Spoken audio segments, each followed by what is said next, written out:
கிறிஸ்துவுக்குள் பிரியமானவர்களே, அப்போஸ்தலர் 8ஆம் அதிகாரத்தின் தியான பகுதிக்காக உங்களை அன்புடன் அழைக்கிறேன். தேவனுக்கு எதிரியாயிருந்த பவுலை குறித்த ஒரு அறிமுகமும், வீடுகள் தோறும் கூடி வருகிற சபைகளுக்கு உண்டான உபத்திரவத்தையும், அதனால் சிதறிப்போனவர்கள் எங்கும் சுவிசேஷத்தை அறிவிப்பதும், 7 டீக்கன்மார்களிலே 2வது நபராகிய பிலிப் என்பவர் சமாரியாவிலே பிரசங்கிப்பதையும், அங்கே நடக்கிற பலவிதமான நிகழ்வுகளையும், பிலிப்பு என்பவர் பரிசுத்த ஆவியினாலே நிரப்பப்பட்டு சுவிசேஷம் எத்தியோப்பியனாகிய இந்த மந்திரிக்கு சொல்லும் நிகழ்வையும் நாம் இங்கே இந்த பகுதியிலே படிக்கிறோம். கிறிஸ்துவை ஏற்றுக்கொண்டவர்கள் ஒவ்வொரு நாளுக்கு நாள் எருசலேம் ஆலயத்திலே, அதாவது சாலமோன் மண்டபத்திலே சேர்க்கப்பட்டார்கள். புதிய திருச்சபையானது உருவாகி கொண்டிருக்கிறது. The universal gathering, the universal church, உலகளாவிய திருச்சபையை உருவாக்குது தேவனுடைய சித்தமாயிருந்தாலும் அது அப்பொழுது கூட வேண்டியதாய் இல்லை. ஆனால் எப்பொழுதும் பேதுரு அவசரமாய் காரியங்களை செய்கிறவராய் இருந்தபடினாலே தேவனுடைய வாக்குத்தத்தங்களை அவர் சரியாக புரிந்து கொள்ளாமல் அங்கே எல்லோரும் ஒன்று கூடி வளர வேண்டிய சூழ்நிலையாக சபையை வளர்த்து கொண்டு வந்தார். Universal gathering is God's plan, but not now. திருச்சபையானது முழுவதும் வளர்ந்து பெருக வேண்டும். அதற்கு இப்பொழுது யூனிவர்சல் கேதரிங் வைப்பது சரியல்ல. இதை தேவன் தவிர்க்கிறதையும் வேறு வழியிலே தனது சித்தம் போல உலகளாவிய திருச்சபைகளை உருவாக்குவதிலும் தேவன் பயன்படுத்துகிறார். அனனியா, சஃபீரால் என்பவர்களுடைய மரணத்தை பார்க்கிறோம். ஸ்தேவானுடைய மரணத்தையும் பார்க்கிறோம். மரணம் எல்லோருக்கும் சம்பவிக்கும். ஆனால் கிறிஸ்துவுக்காக, கிறிஸ்துவின் நிமித்தம் செய்யப்படுகிற எந்த காரியமும் பரலோகம் அங்கீகரிக்கும், கிறிஸ்து ஏற்றுக்கொள்வார் என்பதை நாம் புரிந்து கொள்ள வேண்டும். மாபெரும் துன்பம் ஒன்று உருவாகிறது. முதலாக சபைக்கு துன்பம் உண்டாயிருந்த காலத்தில் சவுல் சபையை துன்பப்படுத்தினவர்களின் தலைவனாக இருக்கிறதாக தெரிகிறது. சபை எங்கும் பரவியிருந்த துன்பத்திற்கு சவுலே காரணமாக அமைகிறார். அத்துன்பம் மிக அதிகமாகவும் கொடியதாகவும் இருந்தது என்றும் பார்க்கிறோம். ஆண்களும் பெண்களும் சிறையில் அடைக்கப்பட்டார்கள். வீடுகளுக்குள்ளாக புகுந்து அவர்கள் ஆராதிக்கிறார்களா என்று கண்டு, இயேசு கிறிஸ்துவை ஆராதிக்கிறார்களா என்று கண்டு அவர்களை சிறைப்பிடித்து வந்தான். ஸ்தேவானுடைய மரணத்திற்கு பின்பாக மிகப்பெரிய ஒரு எதிர்ப்பாக இது மாறியது. ஸ்தேவானுடைய மரணத்திற்கு சவுலும் சம்மதித்திருந்தான் என்றால் அவன் அப்பொழுது ஒருவேளை அந்த சனகரின் சங்கத்தினுடைய ஒரு தலைவனாக கூட இருந்திருக்கலாம். இந்த சம்பவங்களை குறித்து பவுல் தானே தனது சாட்சியிலே கூறும்போதெல்லாம் 9ஆம் அதிகாரம் 1ஆம் வசனம், 22ஆம் அதிகாரம் 19ஆம் வசனங்களிலே பார்க்கும்போது அநேகர் அடிக்கப்பட்டார்கள், அநேகர் கொலை செய்யப்பட்டார்கள். 22, 20, 26, 10, 11 இந்த இடங்களெல்லாம் தான் எப்படியெல்லாம் தேவனுக்கு விரோதமாக பாவம் செய்தேன், திருச்சபைகளை துன்புறுத்தினேன் என்று பவுல் தானே சொல்லுவதை பார்க்கலாம். லூக்கா அழகான ஒரு எழுத்தாளர் என்பதனாலும் சகலத்தையும் நேர்த்தியாக கிரமமாக எந்த சம்பவத்துக்கு பின்பு என்ன நடக்கிறது என்று எழுதுகிறவராய் இருந்தபடினாலும் ஸ்தேவானுடைய மரணத்துக்கு பின்பும் இந்த திருச்சபையானது அமைதியாய் இருக்கவில்லை. இயேசு கிறிஸ்துவை பின்பற்றுகிற சீசர்கள் அமைதியாய் இருக்கவில்லை. அங்கே சிதறியிருந்தவர்கள் எங்கும் திருச்சபையை உருவாக்கினார்கள் என்று பார்க்கிறோம். அதிலே 2வது நபராகிய பிலிப்பு என்பவரின் சரித்திரத்தையும் அவனுடைய ஊழிய காரியங்களையும் இங்கே லூக்கா குறிப்பிடுகிறார். நடந்த எல்லா சம்பவங்களையும் குறித்தான நாள் பை நாள், ஒவ்வொரு நாளை குறித்தான சம்பவங்களாக எழுதாமல் அவர் ஒவ்வொரு நிகழ்வின் பின்பாக ஒவ்வொரு காரியங்களையும், முக்கியமான நிகழ்வுகளை மட்டும் இங்கே எழுதுகிறவராக பார்க்கிறோம். யூதர்களுக்கு மிகவும் வெறுப்பான பட்டணம் தான் இந்த சமாரியா பட்டணம்.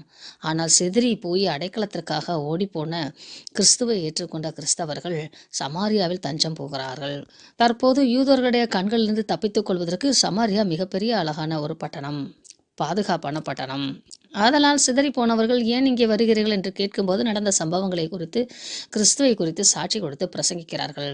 பிலிப்பு என்பவன் மூலமாக, அந்த டீக்கனார் மூலமாக அநேக அற்புதங்களை தேவன் செய்கிறார். மிக ஞானமாக இயேசு கிறிஸ்துவே மேஷியா என்று அவர் வாதிட்டு அவர்களுக்கு போதிக்கிறார்.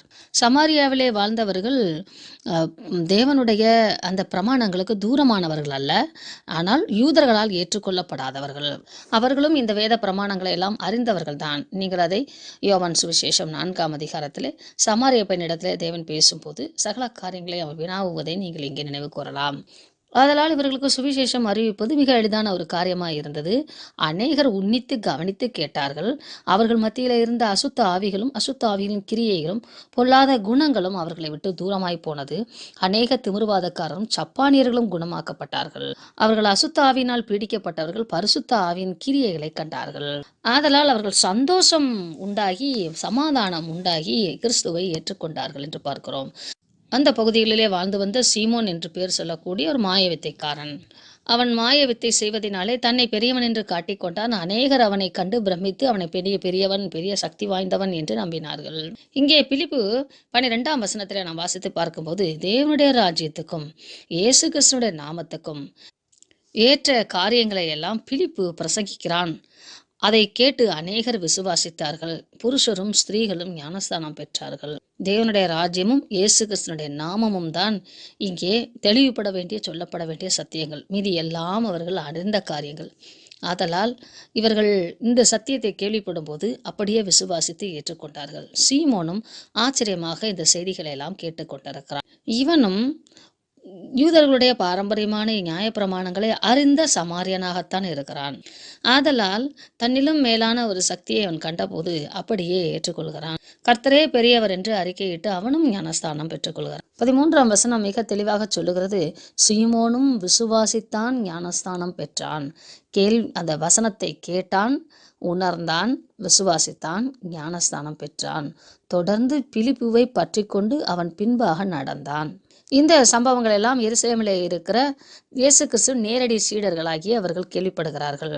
இந்த அப்போஸ்தலர்கள் கேள்விப்படும் போது இப்பொழுது எருசலேமில் இருக்கிற திருச்சபைக்கு பொறுப்பாளராக யாக்கோப்பு, இயேசு கிறிஸ்துவின் சகோதரர் யாக்கோப்பு பொறுப்பாக இருக்கிறார்.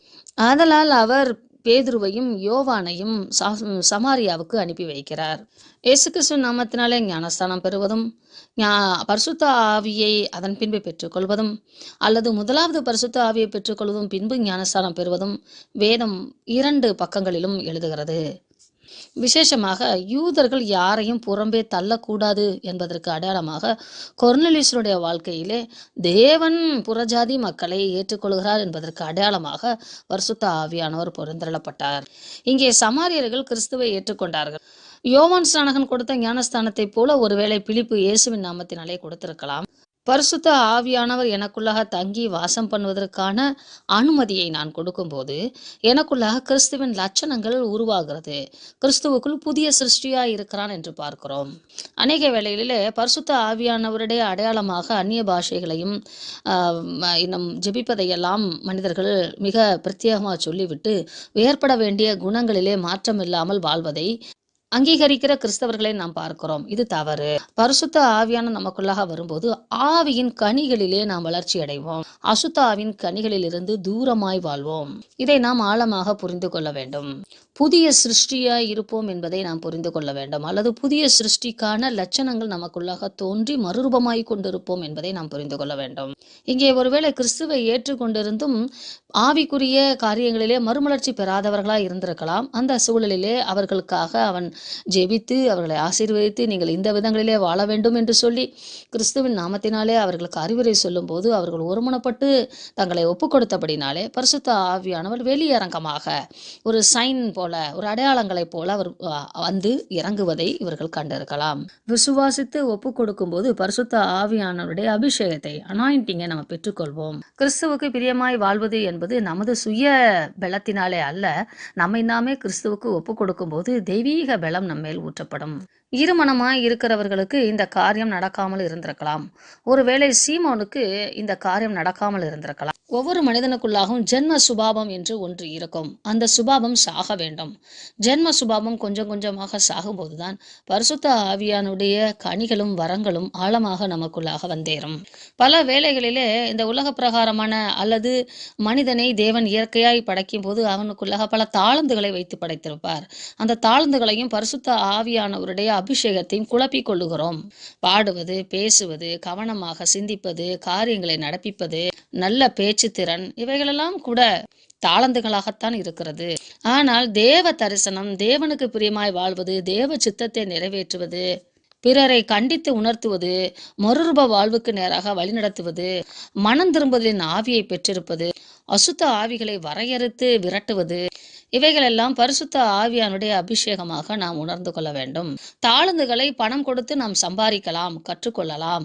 ஆனால் தேவ தயவை நாம் பணம் கொடுத்து சம்பாதிக்கவோ கற்றுக்கொள்ளவோ முடியாது. சீமோனுக்கு இந்த அனுபவம் இல்லை. ஆதலால் ஜென்ம சுபாவத்திற்கு அவன் இடம் கொடுத்தான். ஆதலால் அவன் சபிக்கப்பட்டவனானான். அவனுடைய இருதயம் தேவனுக்கு முன்பாக செம்மையா இல்லை என்று சொல்லப்படுகிறது 21ஆம் வசனத்திலே. நமது வாழ்க்கையிலும் நாம் எதை செய்தாலும் தேவன் பார்த்து கொண்டிருக்கிறார் என்றும், தேவனுக்கு பிரியமான காரியத்தை காரியத்தை நான் செய்கிறேனா என்றும் நாம் சிந்தித்து பார்க்க வேண்டும். அப்பொழுதுதான் தேவ அனுகிரகத்தை நாம் பெற்றுக்கொள்ள முடியும். இந்த ஆசீர்வாதங்கள் தேவனுடைய தயவு. அதை நாம் விலைக்கிரயம் செலுத்த முடியாது, விலைக்கிரயம் நிர்ணயம் செய்ய முடியாது. பூமியில் உள்ள சம்பத்தை கொண்டு தேவ இரக்கத்தை, தயவை, கிருபைகளை, ஆசீர்வாதங்களை, அபிஷேகங்களை வாங்க முடியாது என்பதை நாம் தெளிவாக புரிந்து கொள்ள வேண்டும்.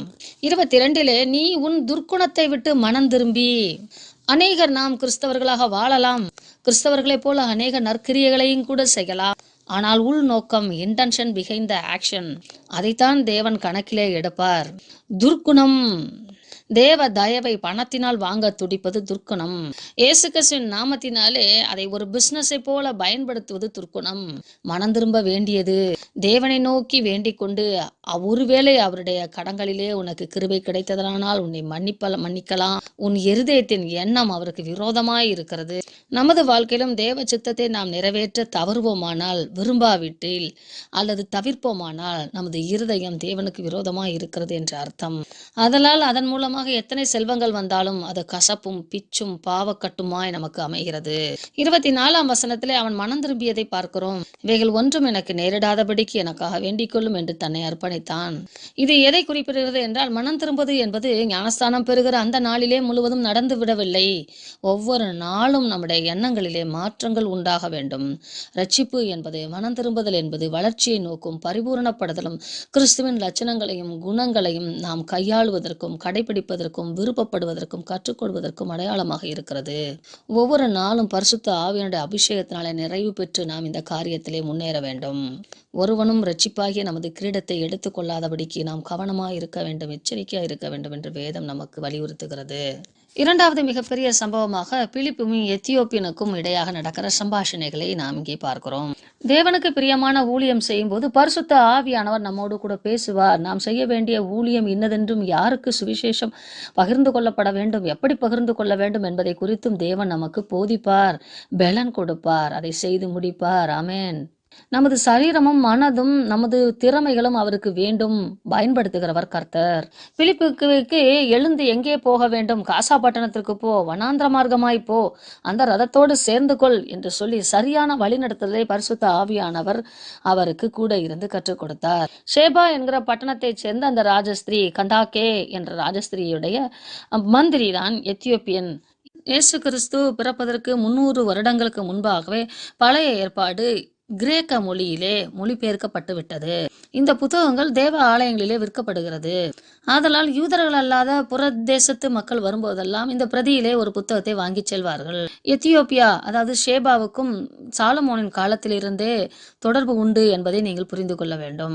ஆதலால் அந்த காலத்தொட்டே ஷேபா ராஜஸ்திரி சாலமோன் கட்டியிருந்த அந்த மண்டபங்களையும் ஆலயங்களையும் பார்த்து பிரமித்து வந்து போனது போல பல தேசங்களிலிருந்து புனித யாத்திரையாக எருசலேமுக்கு மக்கள் வந்து செல்வார்கள்.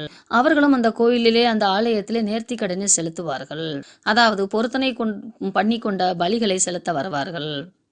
அந்த மந்திரி செலுத்திவிட்டு போகும்போது தனக்கான காப்பியை வாங்கி கொண்டு செல்கிறார். அதாவது கிரேக்க மொழியிலே எழுதப்பட்ட பழைய ஏற்பாட்டை வாங்கி கொண்டு செல்கிறார். பழைய ஏற்பாடு என்பது தீர்க்க தரிசன புத்தகங்கள் தனியாகவும், சங்கீத புத்தகங்கள் தனியாகவும், தோரா என்று சொல்லக்கூடிய முதல் 5 புத்தகங்கள் தனியாகவும் விற்கப்படும். அவர் எழுதிய புத்தகத்தை அவர் வாசித்து கொண்டு போகிறார். ரதம் என்றவுடனே குதிரைகளோடு ரதம் என்று நினைத்து விடக்கூடாது. காலாட்களோடு கூட படையாக மனிதர்கள் அதை சுமந்து கொண்டு ஓடுவார்கள். அப்படி ஓடும்போது அந்த ரதத்துடனே கூட ஓடக்கூடிய திறனை தேவன் பிலிப்புவுக்கு தந்தார். அவரும் அந்த ரதத்தை சுமந்து கொண்டு போகிறவர்களோட கூட ஓடுகிறார். ஓடும்போது இவர் வாசித்து கொண்டிருக்கிறார். இந்த வாசிக்கிற இந்த வார்த்தைகளை பிலிப்பு கேட்டுவிட்டு, நீர் படிப்பது உமக்கு புரிகிறதா என்று கேட்கிறான். உடனே அவன் மேலே ஏறி உட்காரும் என்று சொல்லி அந்த ரதம் நிறுத்தப்படுகிறது. அப்பொழுது மேலே ஏறி அவரும் உட்காருகிறார். அப்பொழுது அவருக்கு இந்த வசனங்களை எல்லாம் அவர் சுட்டிக்காட்டி, ஒரு அடிக்கப்படுகிற ஆட்டை போல கொண்டு போகப்படுகிறார். மை கத்திரவனுக்கு முன்பாக சத்தமிடாதிருக்கிற ஆட்டுக்குட்டியை போல அவர் தமது வாயை திறவாதிருந்தார் என்று சொல்லி இயேசு கிறிஸ்துவை குறித்தும் அவருடைய தீர்க்க தரிசனங்களை குறித்தும், அவர் நமக்காக மனித இனங்கள் முழுவதும் ரட்சிக்கப்பட வேண்டும் என்பதற்காக பாவ பரிகார பலியாக மாண்டார் என்று சொல்லியும் இயேசு கிறிஸ்துவை குறித்து முன்னிட்டு பிரசங்கித்தான். அவன் பிரசங்கிக்கும் போது கிறிஸ்துவன் அடியவர்களாக மாற வேண்டும் என்றால் தண்ணீர்னாலே ஸ்நானம் எடுக்க வேண்டும், ஞானஸ்தானம் எடுக்க வேண்டும் என்பதையும் சொல்லி இருக்கிறான். ஆதலால் இந்த எத்தியோப்பிய மந்திரி மனம் திரும்பி விசுவாசித்து ஞானஸ்தானம் பெற்றுக்கொள்வதற்கு தானே அறிக்கையிட்டான். இயேசு கிறிஸ்துவை தேவனுடைய குமாரன் என்று விசுவாசிக்கிறேன் என்று சொல்லி அவன் இறங்கி தண்ணீரில் இறங்கி ஞானஸ்தானம் பெற்றுக்கொண்டான். அவர்கள் இருவரும் கரை ஏறின உடனே பரிசுத்த ஆவியானவர் வந்து பிலிப்புவை தூரமாய் கொண்டு சென்று விட்டார். இதை கண்ட மந்திரி அவனை காணாமல் அங்குமிங்கும் சுற்றி பார்த்து பரிசுத்த ஆவியானுடைய கிரியைகளை உணர்ந்து கொண்டான். ஆதலால் சந்தோஷத்தோடு கூட தனது வழியிலே போனான்.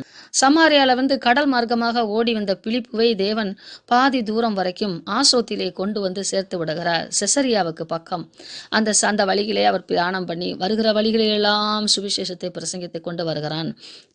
காசாவும் செசரியாவும் நேராக கோடு போட்டோம் என்றால் யோப்பா பட்டணம் அந்த வழியாக கடற்கரை மார்க்கமாக சமாரியாவை வந்து சேரும்.